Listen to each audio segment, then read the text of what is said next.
ரஷ்யாவிடமிருந்து கடந்த 6 மாதங்களில் இல்லாத அளவாக கச்சா எண்ணெய் இறக்குமதி அதிகரிப்பு. அமெரிக்காவின் நிபந்தனைகளையும் மீறி இந்தியா 35% அதிக அளவிற்கு கொள்முதல்.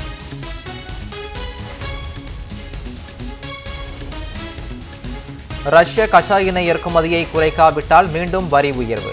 இந்தியாவுக்கு அமெரிக்க அதிபர் ட்ரம்ப் மீண்டும் மிரட்டல்.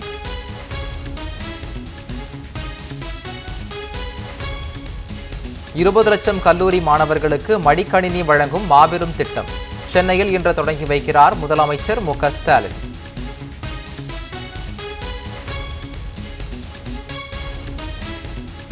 பொங்கல் பரிசு தொகுப்புடன் 3000 ரூபாய் ரொக்கமாக வழங்கப்படும் என முதலமைச்சர் மு.க. ஸ்டாலின் அறிவிப்பு.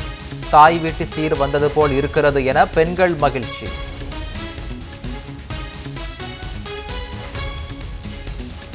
மேற்கு வங்கத்தில் எஸ்ஐஆர் பணிகளை உடனே நிறுத்த வேண்டும்.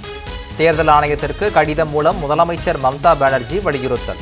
எஸ்ஐஆர் பணிகளில் பல்வேறு குளறுபடிகள் அரங்கேறி இருப்பதாக குற்றச்சாட்டு.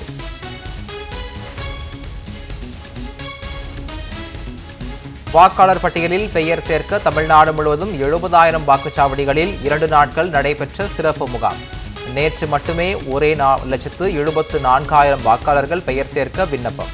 இதுவரை சுமார் 11 லட்சம் விண்ணப்பங்கள் வந்துள்ளதாக தேர்தல் ஆணையம் தகவல்.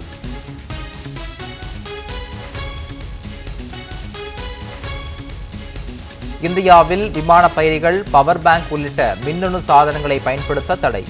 எளிதில் தீப்பிடிக்க வாய்ப்புள்ளதால் கட்டுப்பாடுகளை விதித்தது ஒன்றிய அரசு.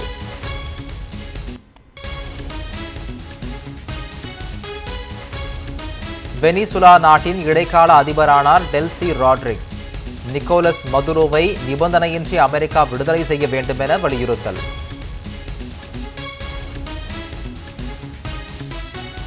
வங்கக்கடலில் நிலவும் வளிமண்டல மேலடுக்கு சுழற்சி எதிரொலி. தமிழ்நாட்டில் இன்று முதல் 9ஆம் தேதி வரை மழை பெய்ய வாய்ப்புள்ளதாக வானிலை மையம் தகவல்.